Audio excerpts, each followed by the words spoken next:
Welcome to easy NCERT channel. आज के इस वीडियो में हम लोग क्लास 10th के इकोनॉमिक्स में से पहला चैप्टर देखेंगे, डेवलपमेंट। डेवलपमेंट का जो आइडिया है, ये आइडिया हमेशा से हम लोगों के साथ रहता है।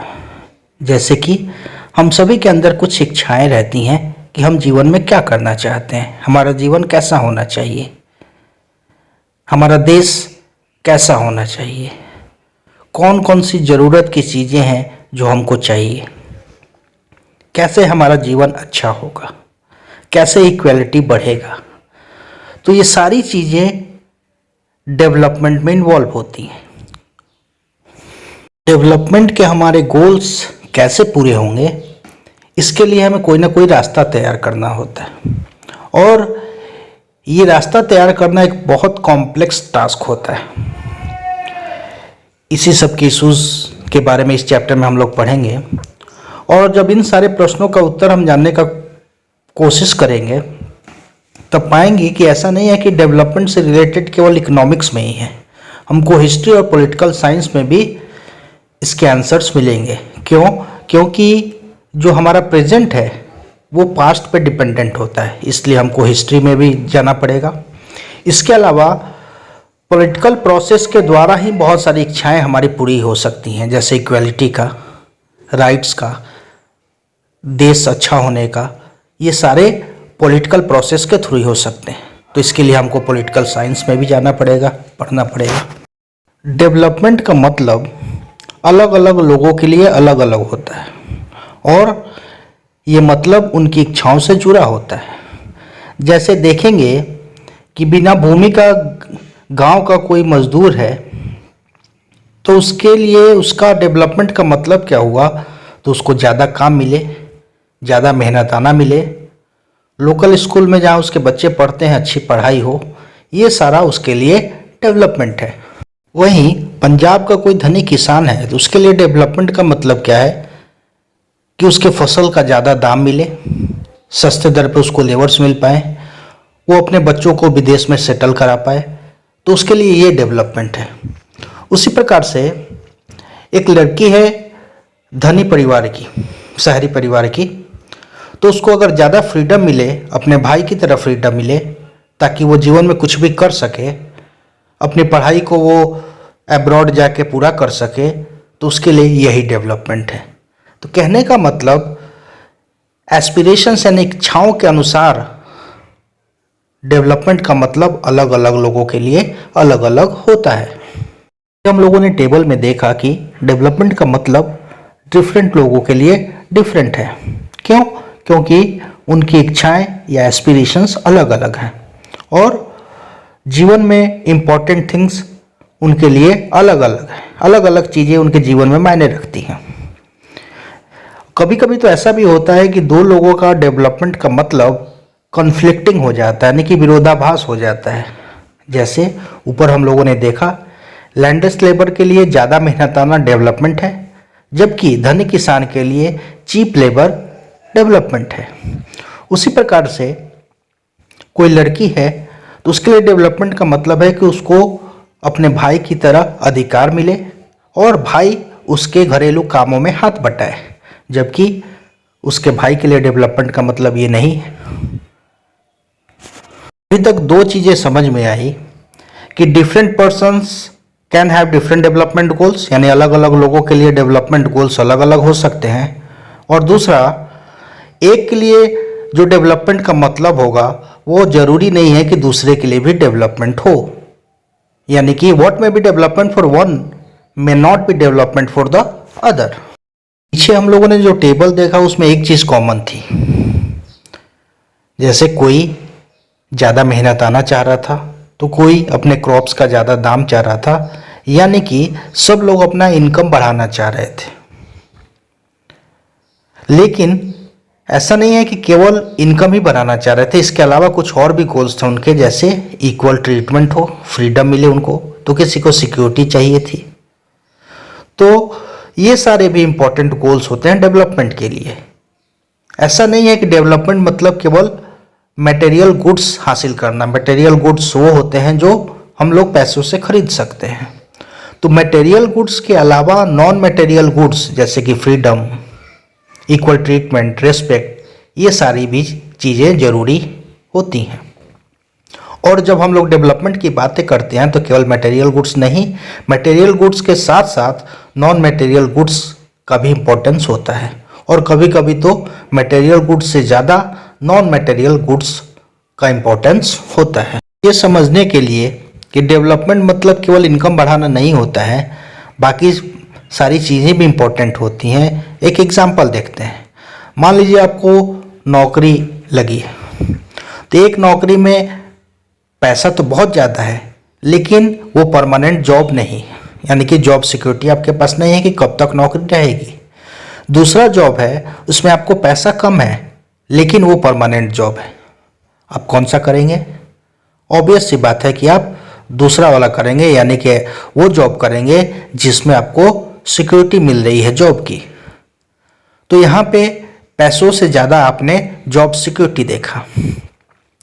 तो इसलिए डेवलपमेंट का मतलब क्या होता है? तो मिक्स ऑफ गोल्स, यानी कि केवल डेवलपमेंट का मतलब इनकम बढ़ाना नहीं होता है, उसमें और भी बहुत सारी चीज़ें आती हैं जो इम्पोर्टेंट होती हैं। जैसे एक औरत या लड़की के लिए केवल बाहर जॉब करना ही इम्पोर्टेंट नहीं होता, उसके अलावा उसको रिस्पेक्ट मिले, समाज में बराबरी का दर्जा मिले, ये सारी चीज़ें भी उसके लिए इम्पोर्टेंट होती हैं। और अंत में यही समझ में आया कि डेवलपमेंट का मतलब केवल इनकम बढ़ाना नहीं होता है, लेकिन बाकी जो सारी चीज़ें जो जीवन में इम्पोर्टेंट हैं वो भी हासिल करना डेवलपमेंट है। तो हम लोगों ने देखा कि डेवलपमेंट का मतलब या डेवलपमेंट का गोल्स इंडिविजुअल्स के लिए अलग अलग होता है। तो क्या नेशनल डेवलपमेंट का गोल्स भी अलग अलग लोगों के लिए अलग अलग होता है? तो हाँ, it is very important to keep in mind that different persons could have different as well as conflicting notion of a country's development। यानी कि ये ध्यान रखना जरूरी है कि अलग अलग लोगों का डेवलपमेंट का मतलब देश के लिए अलग अलग हो सकता है, और कभी कभी तो वो कन्फ्लिक्टिंग भी हो सकता है। फॉर एग्जाम्पल, कुछ लोग ये सोच सकते हैं कि शहर विकसित हो जाएंगे तो देश विकास करेगा, जबकि कुछ और लोगों का हो सकता है ये मानना हो कि जब तक गांव विकास नहीं करेगा तब तक देश विकास नहीं करेगा। तो अलग अलग लोगों का अलग अलग राय होता है नेशनल डेवलपमेंट में भी। How to compare different countries और states? If development can mean different things, how can some countries are generally called developed and other underdeveloped? जब डेवलपमेंट का मतलब अलग अलग होता है तो कैसे कुछ देशों को डेवलप्ड कहा जाता है और कुछ को अंडर डेवलप्ड कहा जाता है? When we compare different things, they could have similarities as well as differences। यानी कि जब हम दो चीज़ों को कंपेयर करते हैं तो बहुत कुछ समानताएं भी दिख जाती हैं और बहुत सारे अंतर भी दिखते हैं।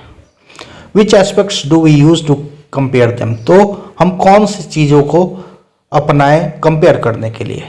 Let us look at students in the class itself। How do we compare different students?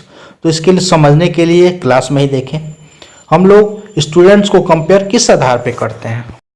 हम क्लास में स्टूडेंट्स को देखेंगे तो पाएंगे कि उनके हाइट्स अलग अलग हैं, उनका स्वास्थ्य अलग अलग है, उनके टैलेंट्स अलग अलग हैं, उनके इंटरेस्ट अलग अलग हैं। हो सकता है कि जो सबसे हेल्दी बच्चा हो वो सबसे इंटेलिजेंट ना हो, या जो सबसे इंटेलिजेंट बच्चा हो वो सबसे फ्रेंडली ना हो। तो आखिर हम कैसे कंपेयर करेंगे?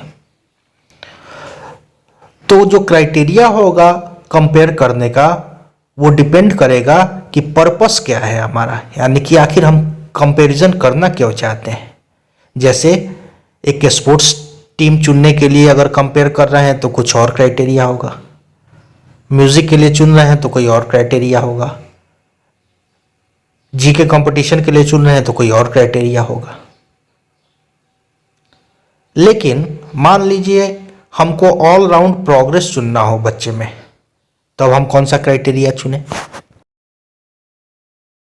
इस केस में हम लोग करेंगे क्या?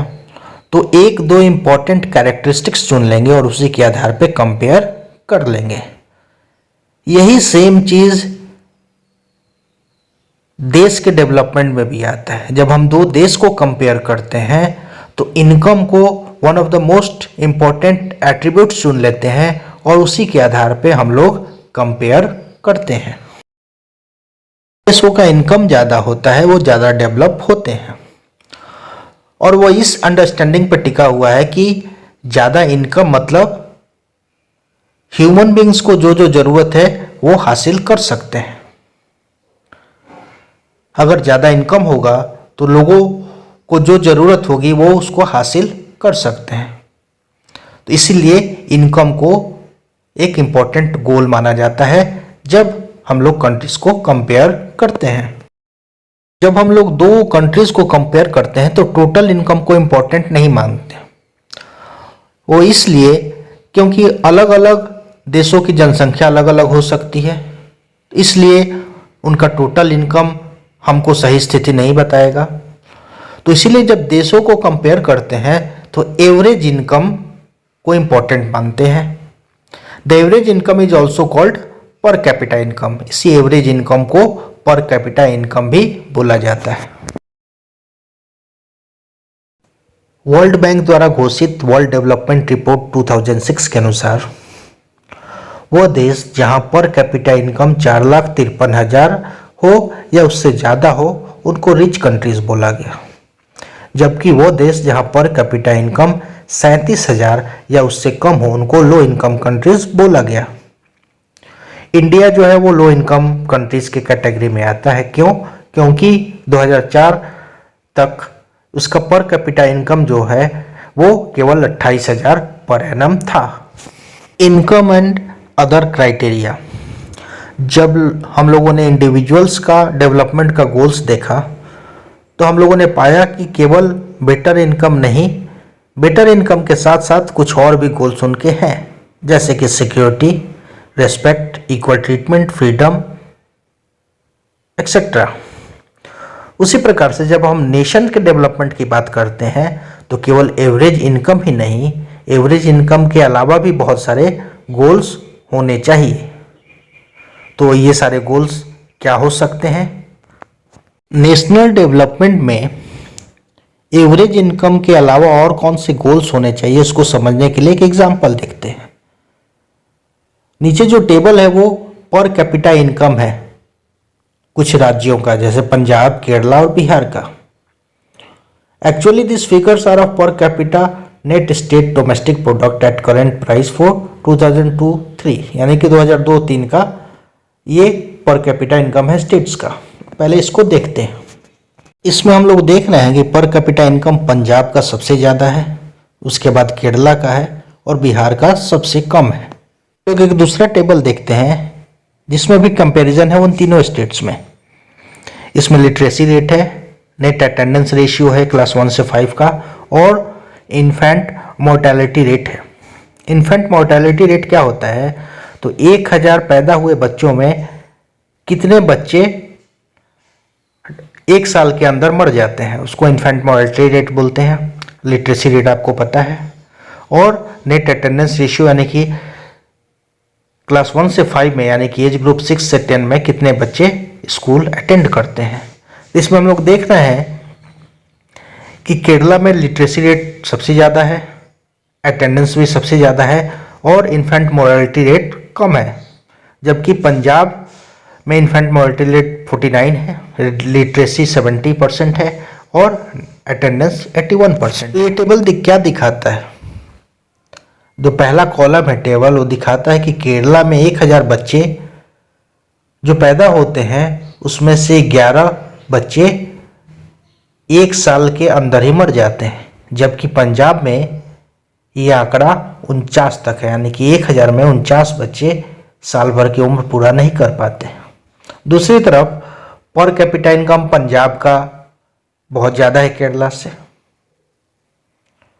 जो लास्ट का कॉलम है वहाँ हम देखते हैं कि बिहार में आधे से ज़्यादा बच्चे स्कूल जाते ही नहीं हैं। ऐसा कैसे हो सकता है कि जब पंजाब में एवरेज इनकम केरला से ज़्यादा है और वहाँ पब्लिक फैसिलिटीज़ जैसे हॉस्पिटल, स्कूल्स, इन सब की कमी है? तो वो इसलिए है क्योंकि money in your pocket cannot buy all the goods and services that you may need to live well. यानी कि आपको अच्छा जीवन जीने के लिए जिन जिन वस्तुओं को और जिन जिन सर्विसेज की आवश्यकता है वो आप पैसों से खरीद नहीं सकते। आपके पास कितना भी पैसा हो लेकिन आप एक पॉल्यूशन फ्री इन्वायरमेंट खरीद नहीं सकते। आपके पास बहुत पैसा हो लेकिन फिर भी आप अपने इलाज के लिए हॉस्पिटल नहीं खोलते। ऐसे ही बहुत सारे इंपॉर्टेंट थिंग्स जो जीवन में हैं उनका आसान और सस्ता उपाय ये होता है कि उन सारे गुड्स और सर्विसेज को कलेक्टिवली प्रोवाइड किया जाए। ये पॉसिबल नहीं होता है कि वो सारे गुड्स और सर्विसेज को इंडिविजुअली प्रोवाइड किया, जैसे हॉस्पिटल, ट्रांसपोर्टेशन की व्यवस्था, स्कूल्स, ये सब कलेक्टिवली प्रोवाइड किया जाता है। केरला में लो इन्फेंट मोर्टेलिटी रेट था या है, वो इसलिए है क्योंकि वहाँ बेसिक हेल्थ फैसिलिटीज़ अच्छा है और एजुकेशनल फैसिलिटीज़ अच्छा है।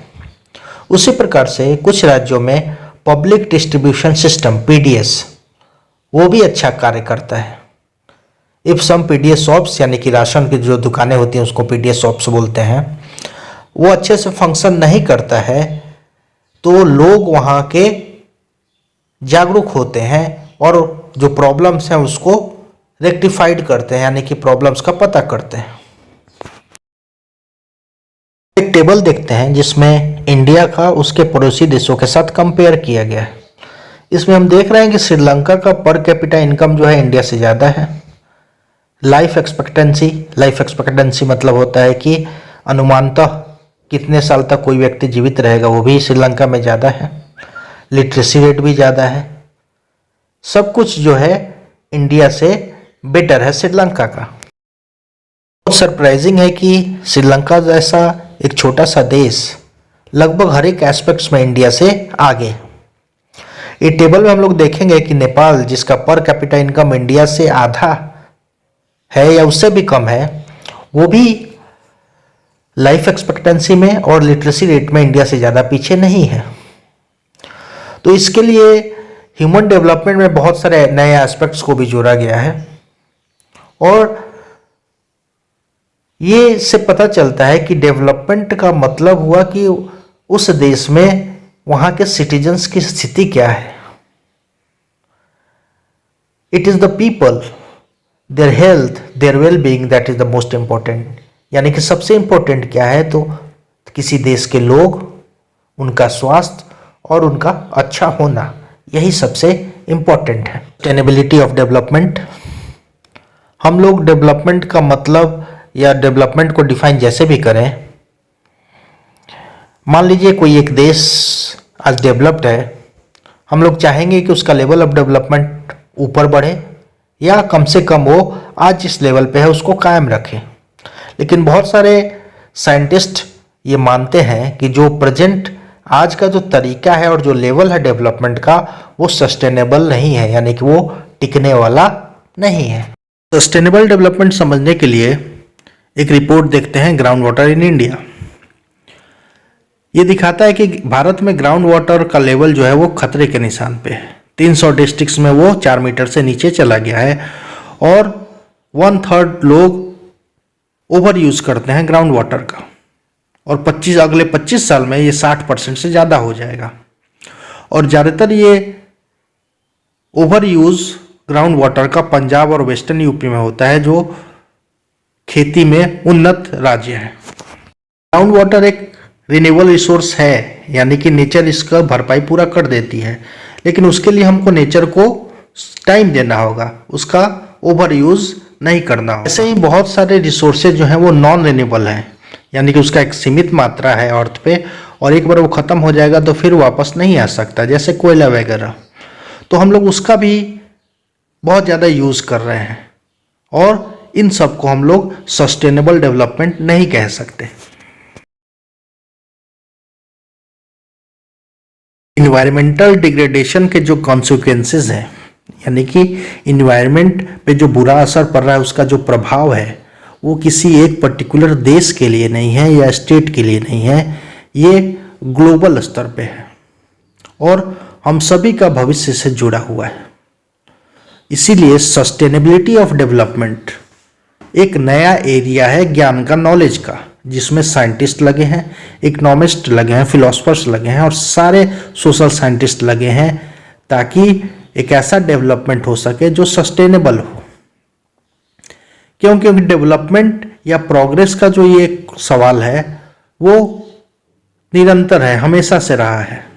हमेशा as a member of society या एज ए इंडिविजुअल हम पूछते रहते हैं कि हम कहाँ जाना चाहते हैं, क्या करना चाहते हैं। इसीलिए डेवलपमेंट पे जो डिबेट है वो निरंतर जारी रहेगा, समाप्त होने वाली बात नहीं है।